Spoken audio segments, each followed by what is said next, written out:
Nickel. Salut à tous les amis, aujourd'hui on s'occupe de la E30, donc comme je vous l'avais dit dans la vidéo où je l'ai présenté, le contrôle technique a beaucoup de défauts, surtout majeurs, des défaillances majeures. Donc là on est avec Jules, on va s'occuper de la E30. Et du coup voici le contrôle technique. Le dernier qui a été fait par l'ancien propriétaire, donc au niveau du performance du frein de stationnement c'est mort, en défaut majeur. Timonerie de direction c'est mort, batterie de service mal attachée, ressort et stabilisateur donc suspension morte. Tube de poussée, jambe de force c'est mort. Rotule de suspension, perte de liquide, et après défaillance mineure, pardon, on retrouve à peu près les mêmes choses, sauf qu'il y a tuyau d'échappement et silencieux, porte et poignée de porte, enfin il y a pas mal de choses, des petites bricoles. Donc aujourd'hui on s'attaque à la partie tout ce qui est révision, changement des fluides, remplacement des filtres, etc. On a une petite fuite d'huile au niveau du joint, je vous montrerai sur le cache-culbut, donc ça aussi on va s'en occuper aujourd'hui.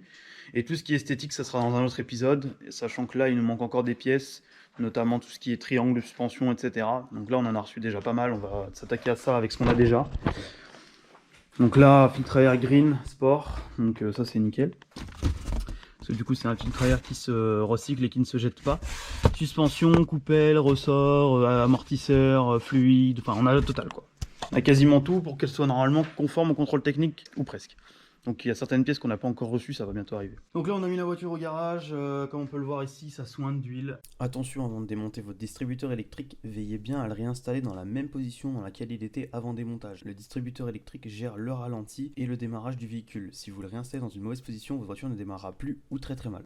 Alors là il y a plein d'huile parce qu'il y a un joint qui est ici qui est pas du tout étanche, il doit être mort. Ça soigne aussi au niveau du cache-culbut. Donc on va regarder ce qu'on peut faire. Il y a pas mal de nettoyage à faire aussi, mais ça sera dans une autre partie. Là pour l'instant on va juste déjà essayer de la remettre en bon état entre guillemets. Le liquide de frein, on le fera une prochaine fois aussi, pour l'instant ça a l'air d'aller. Faire une grosse purge et tout de tout le circuit de freinage. Surtout une grosse vidange, parce que cette voiture n'a pas été vidangée depuis 2018, on est en 2021 donc ça commence à faire. Et puis voilà quoi les gars, vous allez nous accompagner dans cette petite journée mécanique, tranquillement, hein, qu'est-ce que t'en dis ? Donc là, voilà, quand je disais nettoyage, ça sera plus tard, parce que là, vraiment, quand je vois ça, ça me dégoûte. C'est dégueulasse. On dirait que la voiture, elle a jamais été lavée depuis qu'elle a été achetée. Jules est en train de faire la vidange du bac à huile de la voiture. Et on a une fuite d'huile en dessous de la voiture, là. Je sais pas si on verra bien avec la luminosité. Là, la tache, là, qu'on voit. Donc ça fuit apparemment de la boîte. Ça fait chier parce que joint speed de boîte, faut démonter la boîte, etc. normalement. Puis ça j'ai jamais fait. Donc ça on verra. Je suis peut-être pas sûr là, s'il y a trop de frais à faire sur ce moteur, en fait finalement je l'enlève pour le refaire, donc le démonter, le refaire, le nettoyer correctement, refaire tous les joints, parce qu'un moteur de ce stage là c'est normal qu'il y ait des joints qui sont morts. Mais s'il y a trop de frais, peut-être voir pour mettre autre chose, je sais pas. Dans l'équivalent, pas de 6 cylindres, hein, mais 4 cylindres équivalent. Ou peut-être même un petit peu plus puissant, ça serait pas mal.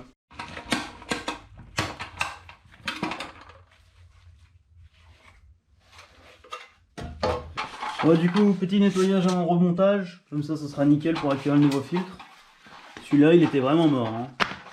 Ouais, donc là, nouveau filtre à air green. Donc c'est un filtre à air recyclable, donc ceux qui se gardent, ça se jette pas ceux-là. Faut juste les nettoyer et les graisser. Donc on vient de démonter, donc là il y avait le support avec l'alarme qui n'était pas en marche dans la voiture, donc je l'ai retiré. Puis en enlevant la boîte à air, on s'est rendu compte que finalement, là c'est moi qui ai rayé avec un tournevis, donc je sais pas si on verra bien. En fait le carter d'huile il est imbibé d'huile, mais au lieu que l'huile elle soit à l'intérieur, elle est à l'extérieur. Donc c'est pas du tout normal, le moteur est très très gras, il doit y avoir au moins un ou deux joints qui sont morts, peut-être le joint de carter ou j'en sais rien. Donc là, moi j'avais pas prévu de changer le joint de carter, j'en ai pas commandé. Donc soit je vais en acheter un, soit on va voir, parce que là c'est pas possible de remettre de l'huile neuve et qu'au final ça pisse de partout. Donc est-ce que c'est une ancienne fuite qui a été réparée mais pas nettoyée, ou est-ce que ça fuit toujours, je sais pas, puisque c'est gras. Après c'est la chaleur aussi, ça fait que la graisse reste, elle reste un peu brillante. Donc je sais pas si c'est une vieille fuite ou une fuite encore de maintenant. Donc on va lui mettre un grand coup de nettoyage comme on peut là, pour voir si ça refuit à l'avenir. Parce que là vraiment c'est un bain d'huile quoi la voiture, c'est inadmissible. On peut pas la laisser comme ça. Et après on va regarder, parce que chose que j'avais pas vérifié. Donc là on a les roues hein, comme d'hab. En fait en tournant la roue, quelque chose que j'ai pas regardé comme un débile, c'est que là en fait on a la jambe de force donc qui est en 45. Et il y a une chose à savoir sur les E36, comparé au E30, c'est que là en fait il y a un système de jambes de force. Ça fait qu'en fait le moyeu il est pris dans un tube, l'amortisseur normalement il va à l'intérieur, sauf que les combinés filetés ils sont, on peut pas les mettre à l'intérieur. Ça veut dire que les combinés filetés généralement c'est coupé là, ils soudent en fait directement sur la jambe de force. Ça veut dire que quand tu veux repasser comme moi en suspension d'origine, et ben tu l'as dans le cul. Et là, de ce que je vois, j'ai l'impression que c'est soudé aussi. Donc il y a de grandes chances, faut que je vérifie, hein, peut-être que je vous dis une bêtise, mais il y a de grandes chances que là ça soit soudé et que du coup on soit obligé de remettre des nouvelles jambes de force. Malheureusement, on s'est rendu compte, ça j'aurais dû regarder avant de commander mais c'est pas grave. Triangle HS, donc au niveau de la rotule là il se passe plus rien, c'est complètement mort, hein, le soufflet est craqué. Franchement je me suis pas pris la tête, j'ai commandé un triangle complet. Donc 2 triangles complets plutôt pour faire côté gauche et côté droit avec les 3 neufs. Donc voilà. Au moins on est sûr de repartir sur quelque chose de nickel. Bon les gars, on se retrouve bien longtemps plus tard. On s'est aperçu que finalement oui, ça c'était bien du bidouillage, ça a été ressoudé, je sais pas trop comment, enfin bref. Là, la jambe de force elle est morte, clairement, il n'y a rien à récupérer dessus, même le disque est flingué, donc voilà. Donc en témoigne mon allure, on en a bien chié. Du coup heureusement j'ai été récupéré sur mon autre 30, celle qui n'est pas encore réparée, les jambes de force, comme on peut le voir ici. Ça c'est les jambes de force de ma deuxième 30. Donc pareil en 45 j'ai eu de la chance, bon ça aurait été du 51, on aurait pu quand même les monter. Mais en gros là on va démonter. En fait la différence elle est là, c'est que déjà il y a le support pour le ressort. Et en fait ici, donc on va le voir mieux sur le deuxième vu qu'on l'a déjà démonté. Ici en fait il y a une bague qui est super dure à desserrer. Mais en gros il y a une bague. Hop. En fait ici il y a une bague qui se dessert tout simplement. Et après on peut prendre et sortir l'amortisseur. Donc déjà on en a bien chié à les démonter sur la deuxième 30 parce qu'on n'avait pas trop les outils qu'il fallait. Et puis là on va attaquer doucement le remontage, hein, qu'est-ce que t'en dis? Doucement. Doucement, ouais. Les nouveaux ressorts, donc les ressorts courts qui sont plus courts que les origines, logique. Donc on aura peut-être même pas besoin de griffes pour les monter. Ça s'appelle des ressorts courts, c'est obligé d'être court. Oui non mais voilà, c'est des ressorts courts. Mais normalement on va moins chier avec des amortisseurs d'origine et les caoutchoucs et plastiques, tu vois, je les ai déjà salis alors qu'ils sont tout neufs. Voilà, la différence entre un truc qui a 30 ans et un truc qui est tout neuf. Ok, c'est l'usure. Ouais, c'est l'usure. Bon, nous aussi on est bien usés là. Donc là on va finir ça, on va essayer de remonter côté conducteur, côté passager. On n'en a pas encore fini et puis après on verra. Et normalement la voiture déjà elle aura un meilleur comportement sur la route. Sachant qu'après il y a les arrières. Tu pourrais aller sur le Nord. Et hein? Tu pourrais aller sur le Nord. Oui, on verra ça. Et déjà on va la finir et elle aura un contrôle technique. Et après on verra le Nürburgring plus tard. Donc voilà, on fait ça et puis on vous reprend plus tard. On va finir aussi avec les disques parce que ceux qui ont déjà fait des freins sur le BMW, vous connaissez ça. Ça là, ça c'est... Ah, c'est comme les vis des ailes sur le 36. Ouais, c'est comme les vis des ailes. C'est pas possible normal. Voilà, c'est ça. T'es obligé, tu chopes une disqueuse et un marteau, un burin, quoi. Donc on finit tout ça, on finit d'en chier une bonne fois pour toutes. On monte les freins neufs sur l'avant, on monte les disques, donc les freins neufs, disques, plaquettes, remontage des amortisseurs, ressort, et on vous reprend après. Bon du coup les gars, on est le lendemain, on n'a pas fini. On a enfin un compresseur de ressort qu'on s'est fait gentiment prêter. Donc ça c'est trop cool parce que sans ça on n'aurait jamais pu les monter. On a essayé la technique du Riesland qu'on a vu sur internet mais... Elle est un peu dangereuse quand même. Bah, c'est dangereux et puis ça marche pas surtout. Autre chose qui m'a cassé les couilles, j'ai commandé des disques tout neufs. La petite vis qui maintient le disque qui se met là. Et ben je l'ai pas eu avec les disques neufs. Je l'ai pas eu. Donc ça fait chier. La dernière fois j'avais commandé du Brembo, je les ai eu. Là j'ai commandé du Maillet. C'est du Maillet je crois les disques. Je les ai pas eu avec, donc je sais pas si c'est un oubli dans le carton ou si c'est normal chez eux. Mais je sais pas, genre une micro-vis que je vais peut-être jamais retrouver de la même taille, de la même forme. Enfin, je sais pas si ça se vend au détail, mais ça me fait chier quoi. Putain, du coup, bon, ça tient pas le disque, c'est les goujons qui tiennent le disque, donc ça va. Mais quand t'enlèves ta roue, si ça vient avec, ça fait chier quoi. Donc en attendant, on mettra pas la vis. Et dès que je trouve soit deux vis toutes seules, soit j'ai pas envie de recommander des disques juste pour avoir les vis, je verrai comment on fait. Parce que si les vis de 36 sont pareilles, je crois pas du tout que ce soit les mêmes, je pourrais les mettre à la place.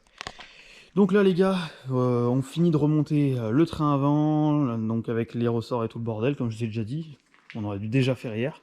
Et après je vous reprends pour vous montrer une fois que c'est monté, parce que là la voiture, elle va être beaucoup moins tape-cul. Elle aura quand même une hauteur de caisse intéressante. Et après on attaque l'arrière. Allez, à tout de suite.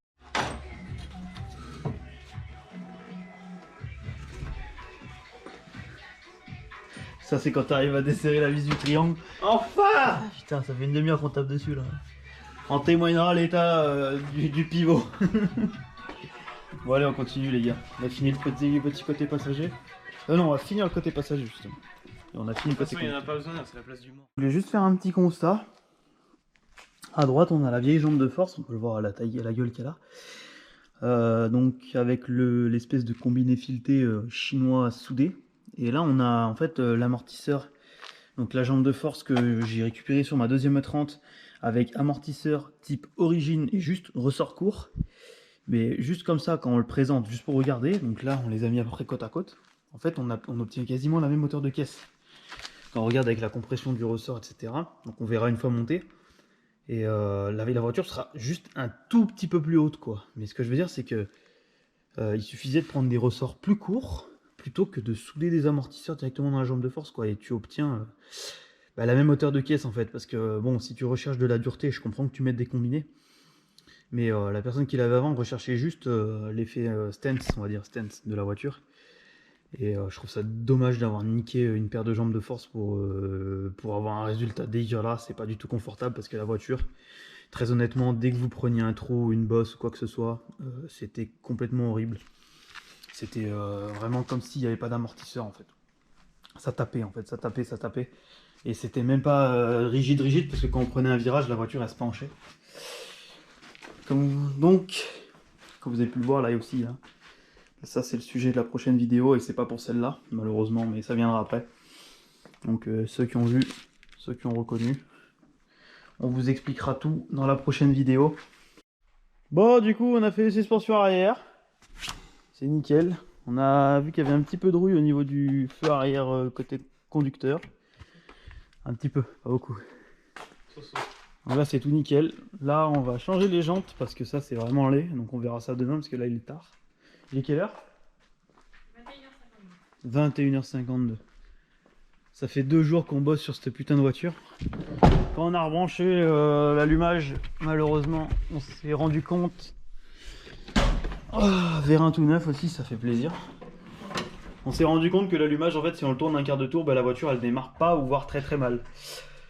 Donc on a recalibré ça, on a changé le joint qui fuyait au niveau du cache-culbuteur, on a fait la vidange d'huile, changé les bougies, on a quasiment tout fait, filtre à air, filtre à huile.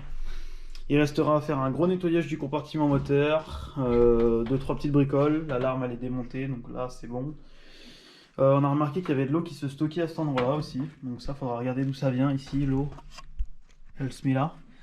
Pareil dans le coffre à l'arrière, donc je pense que ça c'est dû au trou. Le trou qui est là, à mon avis. Là, il y a des trous dans la carrosserie, donc à mon avis ça coule. Et ça coule dans le coffre. Donc voilà. Donc il y aura ça à refaire. L'échappement aussi qui a été refixé. Ce qui traînait un peu. Donc voilà, pas mal de choses qui ont été faites. Là je suis complètement flingué, on est fatigué. Je pensais pas que ça allait se passer comme ça honnêtement. Moi quand j'ai récupéré la voiture, j'ai pas vérifié les jambes de force. Je me suis dit bon bah, ça doit être classique quoi, elle est juste rabaissée. Donc faire très attention à ça. On en a bien chié ou pas? Ouais. Allez, 2 jours de galère. Qu'est-ce qu'il nous restera? Il nous restera à changer les triangles que j'ai commandés. Changer les triangles parce que du coup les triangles sont flingués. Les rotules de direction, on a dit qu'on les faisait en même temps que les triangles. Courroie, filtre à essence, filtre à huile, c'est juste que ça c'est celui que m'avait donné l'ancien propriétaire, sauf que c'est pas le bon. Donc je sais pas ce que je vais en faire. En fait j'ai l'impression qu'il est trop long par rapport à le nouveau. Ouais, je sais pas, il a dû se tromper dans la référence. Remplacer les disques aussi parce qu'on l'a pas fait. Ouais. Enfin, on a enlevé les disques, on en a mis d'autres, mais on n'a pas mis des disques neufs. Les plaquettes étaient en très bon état. Là c'est choquant quand même parce que les disques sont mâchouillés, mais pas les... Peut-être qu'ils ont gardé les disques et remplacé une seule fois les plaquettes. Donc voilà, on a vidangé à la motule 540, je crois. 540, ouais. Donc huile plus visqueuse. On verra ce que ça donne en roulant. Là j'ai vu qu'on a démarré tout à l'heure et clic. Peut-être parce que lui il est resté trop dans le bois. Je sais pas, on verra. En roulant à chaud. Il reste aussi la pompe à eau, j'ai oublié de dire. Donc voilà.